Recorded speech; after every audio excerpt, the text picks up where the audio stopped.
اور بچیاں، قومی مسلمان 2 میں کچھ سبق باقی رہ گیا تھا۔ کسی وجہ سے ویڈیو رک گئی، میموری فل ہو گئی، تو میں نے دوسری جگہ بنایا اور وہ سبق یہ ہے۔ آئیے پڑھ کر دیکھتے ہیں، سبق بہت پیارا ہونے والا ہے۔ غلام غوث اگر وہابی نماز پڑھائے تو اس کے پیچھے نماز درست ہے یا نہیں؟ غلام نبی: وہابی کے پیچھے نماز پڑھنا حرام ہے اور باطل ہے۔ وہابی کے پیچھے نماز درست نہیں۔ غلام غوث: بعض جگہ اگر دیوبندیوں کو وہابی کہہ دیا جائے تو وہ چڑھتے ہیں، کہتے ہیں ہم دیوبندی ہیں، وہابی نہیں۔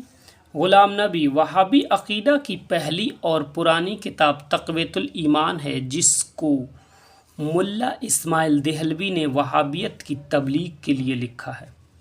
اس کتاب پر تمام دیوبندی ایمان رکھتے ہیں۔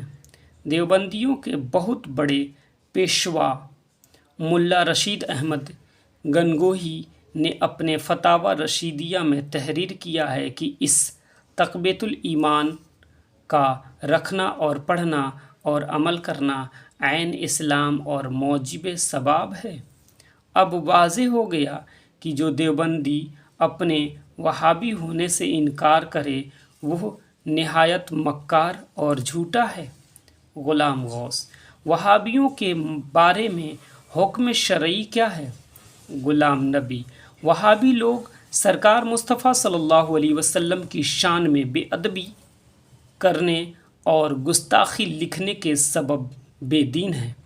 اس لیے شرع کی روح سے ان کو سلام کرنا، ان سے مصافحہ کرنا، ان کے یہاں شادی بیاہ کا رشتہ قائم کرنا جائز نہیں۔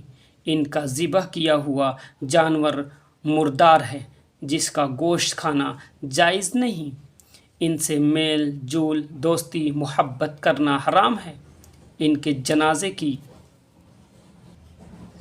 نماز پڑھنا جائز نہیں۔ ان سے اپنا دین و ایمان بچانا فرض ہے، اور یہی حکم قادیانی، نیچری، رافضی وغیرہ کے بارے میں بھی ہے۔ خود سرکار مصطفیٰ صلی اللہ تعالیٰ علیہ وسلم ارشاد فرماتے ہیں: فَإِيَّاكُمْ وَإِيَّاهُمْ لَا يُضِلُّونَكُمْ وَلَا يَفْتِنُونَكُمْ۔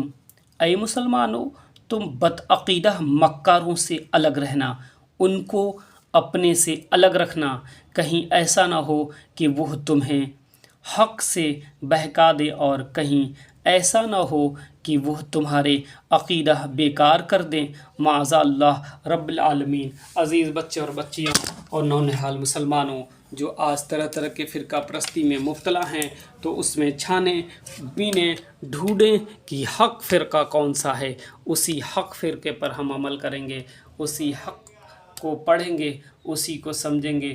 اور یہ جو سبق آپ نے پڑھا تھا،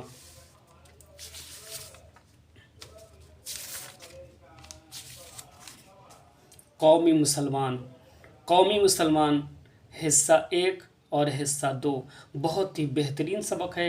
اس سے آپ کو پتہ چلے گا کہ آخر مسلمان حق پر کون ہے، کون سچا ہے، جس کو ہم فالو کریں۔ اس سبق سے جانیں اور پہچانیں اور دین کو سمجھیں اور دین کو سمجھ کر اپنا ایمان بچائیں۔ لائک، سبسکرائب، شیئر کرنا نہ بھولیں، اور کامنٹ میں بھی بتاتے رہیں کہ آگے آپ کو کیا پڑھنا ہے اور ہم کیا پڑھائیں۔